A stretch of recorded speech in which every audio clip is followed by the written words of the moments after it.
अस्सलाम वालेकुम। Last lecture में बताया था आपको एडसे के बारे में। Today we will discuss about which documents required for the Etsy seller account. So आपको पता होना चाहिए कि एडसे अकाउंट बनाने के लिए आपको कौन से डॉक्यूमेंट्स रिक्वायर्ड हैं। सबसे पहले हम ये चीज़ देख लेते हैं कौन सी एलिजिबल कंट्रीज़ हैं जहाँ से आप एडसे अकाउंट क्रिएट कर सकते हैं। उसमें से ये अराउंड 40 to 35 कंट्रीज़ हैं जिसकी डिटेल पे आप एडसे अकाउंट क्रिएट कर सकते हैं। उसमें अर्जेंटीना है, यूएस है, कनाडा है, यूरोप की कुछ सिटीज़ हैं, ऑस्ट्रेलिया है, और ये आपके सामने कुछ कंट्रीज़ हैं जिनकी डिटेल पे आप अकाउंट क्रिएट कर सकते हैं। इसमें पाकिस्तान बिल्कुल भी नहीं है। कि अब कुछ लोग सोचते हैं कि पाकिस्तानी डिटेल पे अकाउंट बना देंगे तो ऐड से नहीं क्रिएट होता, वो ऐड से सस्पेंड हो जाता है। अब हम चलते हैं कुछ documents required for the add से अकाउंट। डॉक्यूमेंट्स कौन कौन से चाहिए जिससे आप ऐड से अकाउंट क्रिएट कर सकते हैं। ये डॉक्यूमेंट्स रिक्वायर्ड हैं फॉर द ऐड से इंडिविजुअल अकाउंट। एक ऐड से इंडिविजुअल अकाउंट होता है, एक बिजनेस अकाउंट होता है। इंडिविजुअल आपकी इंडिविजुअल डिटेल्स पे होगा जिसमें आपको वहाँ का एड्रेस चाहिए होगा, फ़ोन नंबर वहीं का, जीमेल भी वहीं की आईपी पे बना हुआ। SSN social security number required होगा यूएस सिटीजन्स के लिए, नॉट फॉर यूके, यूरोप, कहीं और कंट्रीज़ के लिए ये एसएसएन रिक्वायर्ड नहीं है, सिर्फ ये यूएस के लिए अकाउंट क्रिएशन के लिए।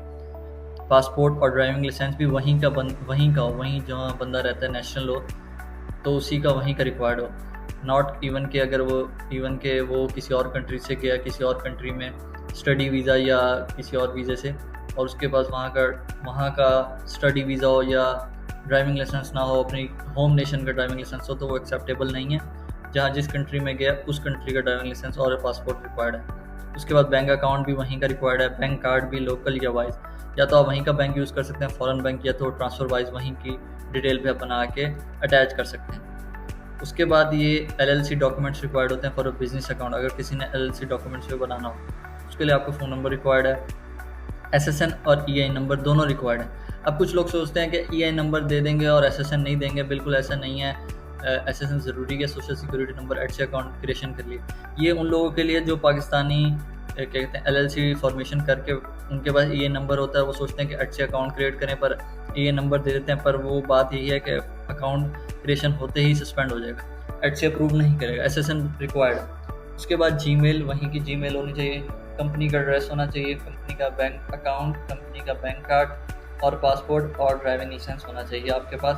तो ये डॉक्यूमेंट्स रिक्वायर्ड होंगे तो आपके अकाउंट बिजनेस अकाउंट क्रिएट होगा। उसके बाद LTD business document for the UK. किसी ने अगर यूके में अकाउंट क्रिएट करना हो बिजनेस डॉक्यूमेंट्स, उसके लिए वहाँ का फ़ोन नंबर चाहिए होगा, रजिस्ट्रेशन आईडी चाहिए होगी, जीमेल वहीं का चाहिए होगा, company address, company bank account, company bank card, passport और ड्राइविंग लाइसेंस। अब कुछ कॉम्प्लिकेशंस हैं, लाइक लोग कहते हैं कि हम पाकिस्तानी एलटीडी या एलएलसी पे एडसे अकाउंट क्रिएट कर सकते हैं। ऐसा बिल्कुल भी नहीं है, आप अकाउंट क्रिएट नहीं कर सकते। आप ये सोचेंगे पाकिस्तानी पासपोर्ट देंगे तो आपका अकाउंट सस्पेंड हो जाएगा, चाहे वो आप एलएलसी पे दे दें। एसएसएन ईआई नंबर की जगह एसएसएन रिक्वायर्ड है फॉर द यूएस, ठीक है। या तो आपको ढूंढना पड़ेगा फॉरेन कंट्री में आपका कज़न या फ्रेंड हो या रिलेटिव हो, उसकी डिटेल पे आप एडसे अकाउंट बना सकते हैं, वो भी वीपीएस पे। पाकिस्तानी आईपी पे एडसे अकाउंट सस्पेंड हो जाएगा, आपको वीपीएस परचेज करना पड़ेगा। स्टैटिक आईपी होती है, रिमोट डेस्कटॉप, देन आप अकाउंट एक्सेस कर सकते हैं, या तो एनी डेस्क के थ्रू कर सकते हैं एक्सेस पाकिस्तान में, या टीम व्यूवर के थ्रू। ये कुछ वे हैं, पाथ वे हैं जहाँ से आप अकाउंट एक्सेस कर सकते हैं, और ये कुछ डॉक्यूमेंट्स हैं जिससे आप अकाउंट ईजिली क्रिएट कर सकते हैं। उसके बाद ये कुछ आपको मैंने बता दी, ये कुछ डॉक्यूमेंट्स रिक्वायर्ड हैं। इंशाल्लाह नेक्स्ट वीडियो में मैं आपको बताऊंगा कि आप how to create an Etsy account, आप एडसे अकाउंट किस तरह से बना सकते हैं। टिल देन, अल्लाह हाफ़िज़।